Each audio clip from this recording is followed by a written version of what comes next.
எல்லோருக்கும் வணக்கம்.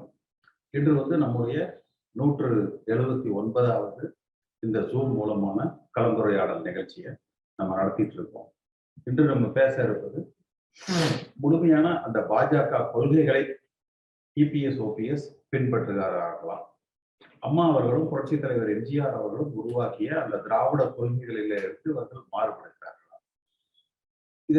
இந்த தலைப்பை நம்ம முன்வைப்பதற்கு காரணம், சட்டமன்றத்துல பல்கலைக்கழகத்துக்கு உண்டான வேந்தரை தமிழ்நாடு அரசாங்கமே நியமிக்க வேண்டும், ஆளுநருக்கு அந்த அதிகாரம் இருக்கக்கூடாது என்பதை முன்னெடுத்து சட்டமன்றத்துல 1994ல தீர்மானம் கொண்டு வந்தவர் புரட்சி தலைவி அம்மா அவர்கள்.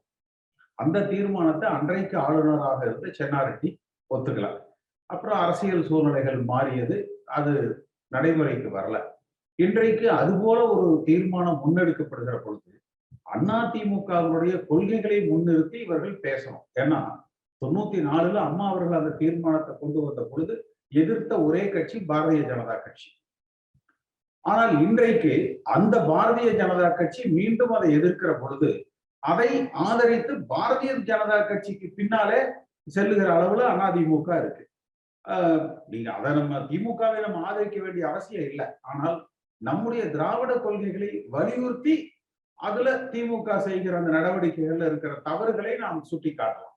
அப்படி செய்யாம இவங்க அந்த பாரதிய ஜனதா கட்சிக்கு அடிபெறலாமல் அவர்களது அடிவருடிகளாக மோடி, அமித்ஷா என்ன சொல்றாங்களோ அதுதான் அதிமுக கட்சியுடைய கொள்கை என்கிற அளவுல இவர்கள் செயல்படுவது என்பது ஏற்றுக்கொள்ள முடியல. அடுத்து பார்த்தீங்கன்னா, நேற்று சென்னை உயர்நீதிமன்றத்துல அந்த ஒரு உத்தரவு கொடுத்திருப்பாங்க.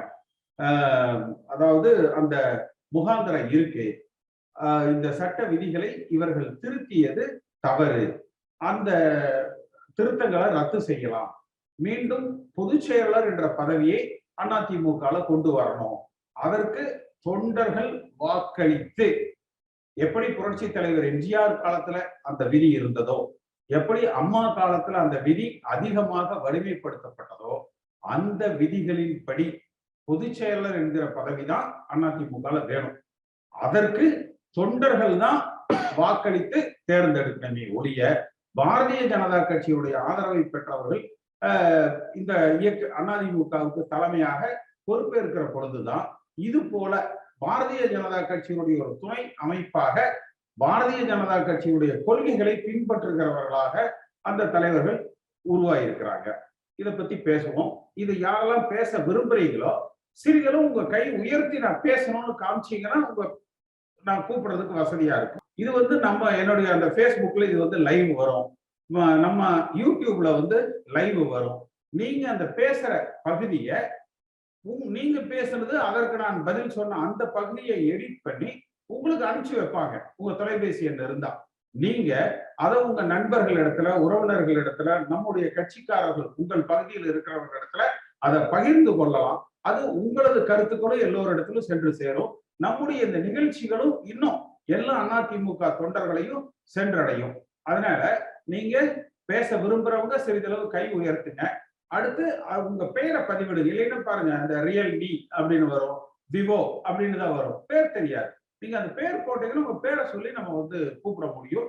பேசுகிற பொழுது உங்கள் பெயர், உங்க தொகுதி, உங்க தொலைபேசி எண் அதை கொடுங்க. கொடுத்தா உங்களுக்கு நீங்க பேசுற பகுதி உங்களுக்கு வந்துச்சு. இந்த நிகழ்ச்சியை நம்ம இன்னைக்கு இதோட நிறைவு செய்யலாம். இது வரைக்கும் பார்த்தீங்கன்னா இன்னைக்கு 30 பேர் பேசியிருக்காங்க. இது வரைக்கும் இன்னைக்கு மொத்தமா ஒரு 30 பேர் பேசியிருக்காங்க. ஒரு உணர்வு பூர்வமாக அதிமுக கட்சியினுடைய எதிர்காலம் என்ன, எந்த திசையில இந்த இயக்கம் பயணிக்கணும் அப்படிங்கிற அவங்க கருத்துக்களை தமிழ்நாட்டுல பல பகுதிகள்ல இருந்து, நம்முடைய இந்த நிகழ்ச்சியில பார்த்தீங்கன்னா மெட்ராஸ்ல இருந்து வருவாங்க, தஞ்சாவூர்ல இருந்து வருவாங்க, கன்னியாகுமரியில இருந்து வருவாங்க, சேலம், கோயம்புத்தூர், திருச்சி எல்லா மாவட்டங்கள்ல இருந்தும் அவரவர்கள் கலந்து கொண்டு தங்கள் கருத்துக்களை சொல்லியிருக்கிறாங்க. எல்லோரும் கூறிய கருத்துக்களை போல அந்த ஒற்றை தலைமையை நோக்கி ஒன்றுபட்ட அதிமுகவாக, பிஜேபி இல்லாத ஒரு அதிமுகவாக தொண்டர்களால தேர்ந்தெடுக்கப்படுகிற அந்த தலைமையை உருவாக்கி மீண்டும் ஆளுகிற கட்சியாக அதிமுக வரணும். அடுத்து இப்ப அதிமுகவுடைய அந்த 50 ஆண்டு கால வரலாறு, மன்னாதி மன்னன் எம்ஜிஆர் அப்படிங்கிற பேர்ல யூடியூப்ல செவ்வாய்க்கிழமை மாலை 5 மணிக்கும் வெள்ளிக்கிழமை மாலை 5 மணிக்கும் போட்டிருக்கோம். இப்ப 5வது எபிசோடு வந்து நம்ம போட்டிருக்கிறோம், பாருங்க. உங்க பகுதிகளில் ஏதேனும் சுவாரஸ்யமான சம்பவங்கள் இருந்து அதை இதுல பகிர்ந்துக்கணும்னாலும் சொல்லுங்க. அந்த விஷயங்களையும் நம்ம இதுல வந்து கொண்டு வரலாம். இது ஆவணப்படுத்துகிற செயலாக இருக்கு. இதுல எல்லோரும் பேசினவங்க எல்லாமே என்னுடைய உதவியாளருக்கு நீங்க தொடர்பு கொண்டீங்கன்னா நீங்க பேசின பகுதியை உங்களுக்கு அனுப்பிச்சு வைப்பாங்க. அதை உங்க நண்பர்களோடும் நம்ம அதிமுக தொண்டர்களோடும் உங்கள் உறவினர்களோடும் பகிர்ந்து கொள்ளுங்க. இந்த நிகழ்ச்சியில கலந்து கொண்ட உங்கள் அத்தனை பேருக்கும் என்னுடைய மனப்பூர்வமான நன்றிகள். இந்த காணொலியை காணும் தமிழ் உள்ளங்களுக்கு ஒரு அன்பான வேண்டுகோள். சேனலை சப்ஸ்கிரைப் பண்ணிட்டீங்களா? பண்ணலனா மறக்காம சப்ஸ்கிரைப் பண்ணுங்க. சப்ஸ்கிரைப் பட்டனையும் பெல் ஐக்கனையும் உடனடியாக கிளிக் பண்ணுங்க. உங்கள் அன்பும் ஆதரவும் என்றைக்கும் எங்களுக்கு தேவை. நன்றி.